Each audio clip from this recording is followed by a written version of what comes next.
Greater Warangal municipal corporation బడ్జెట్ను majority సభ్యులు అంగీకరించారని mayor గుండు సుధారాణి అన్నారు. Greater Warangal municipal corporation council హాల్లో 2025 నుంచి 2026 నాటికి బడ్జెట్ ప్రవేశపెట్టారు. రాష్ట్ర ముఖ్యమంత్రి రేవంత్ రెడ్డి వరంగల్ అభివృద్ధిపై ప్రత్యేక దృష్టి సారించారని మేయర్ గుండు సుధారాణి చెప్పారు. ఎన్నో సంవత్సరాల నుంచి పెండింగ్లో ఉన్న స్టాంప్ డ్యూటీ 187 కోట్ల రూపాయల నిధులు విడుదల చేయడమే నిదర్శనమని అన్నారు. శ్రీ రేవంత్ రెడ్డి గారి సహకారంతో గతంలో ఎన్నడూ లేని విధంగా వరంగల్ చరిత్రలో లిఖించబడే విధంగా వరంగల్ మహానగరం బడ్జెట్ 1071 కోట్లతోటి ఈరోజు ఆమోదించబడింది.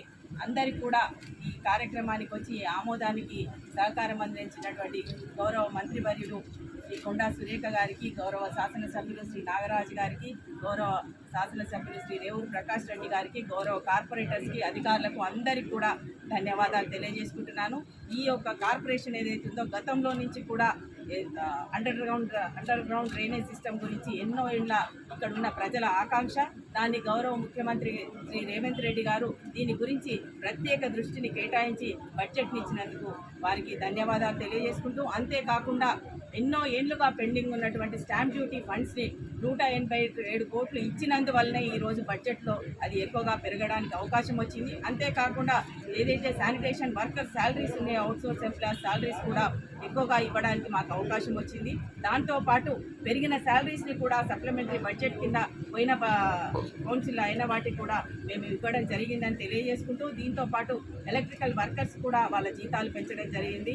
అన్ని వర్గాల వారికి సమన్వయం చేస్తూ ఈరోజు బడ్జెట్ ఉంది. ముఖ్యంగా 1/3 ఏదైతే ఉందో విలీన గ్రామాలకి, స్లమ్ ఏరియాస్కి మన గౌరవ మంత్రివర్యులు చెప్పినట్టు మహిళలు ఎక్కువగా స్లమ్ ఏరియాస్లో ఉన్నటువంటి మహిళలందరికీ కూడా ఉండే విధంగా 1/3 బడ్జెట్ని కూడా దీంట్లో కేటాయించడం జరిగిందని తెలియజేసుకుంటూ, ఆదాయాన్ని పెంచుకుంటూ ఇప్పుడున్న మున్సిపల్ చట్టంలో మాకు వచ్చే దాంట్లో లేఅవుట్లు, అదేవిధంగా ఇక్కడ పరిధిలో ఉన్నటువంటి గవర్నమెంట్ ల్యాండ్స్ కూడా మంత్రివర్యులు శాసనసభ్యుల సహకారంతో మాకు కనుక ఇచ్చినట్టయితే దాన్ని కూడా లేఅవుట్లు చేసుకొని మా ఆదాయాన్ని పెంచుకోవడానికి, మిగతా అన్ని కూడా వనరులు ఏవైతుందో అవన్నీ పెంచుకోవడానికి మేము కృషి చేస్తామని తెలియజేసుకుంటూ, మరోసారి ఇందులో ఈ సహకారం ఇచ్చిన అందరికీ, అదేవిధంగా గౌరవ ముఖ్యమంత్రి వర్యులు బీసీ కులగణన చేసి ఈసీలకు రిజర్వేషన్, ఎస్సీలకు చేసినందుకు కూడా ఈ కౌన్సిల్ ద్వారా ధన్యవాదాలు తెలియజేసుకున్నామని తెలియజేసుకుంటూ అందరికీ ధన్యవాదాలు.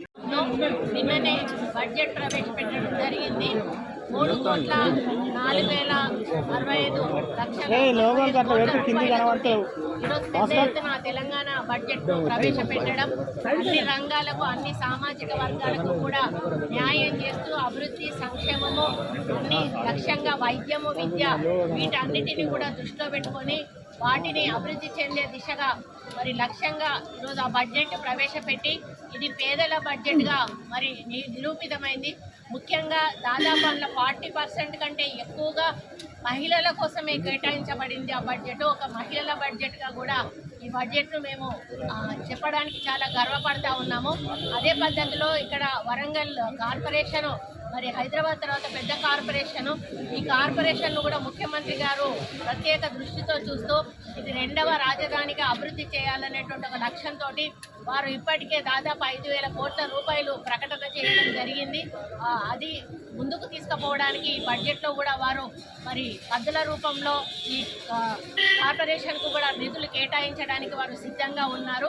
మరి దాని క్రమంలో ఇక్కడ ఈ కార్పొరేషన్ కూడా బడ్జెట్ ప్రవేశపెట్టాలి కాబట్టి 1,071 కోట్లతోటి ఈరోజు ఇక్కడ బడ్జెట్ను ఆమోదింపజేసుకొని ప్రభుత్వానికి పంపడం జరుగుతూ ఉంది. ఇందులో అన్ని రకాల మరి సమస్యలను కూడా మేము క్రోడీకరించి, ముఖ్యంగా జీతాలు కూడా ప్రతి నెల రావాలి అనేటువంటిది కూడా మేము ఇందులో ప్రత్యేకంగా నొక్కి ఒక్కానించడం జరిగింది.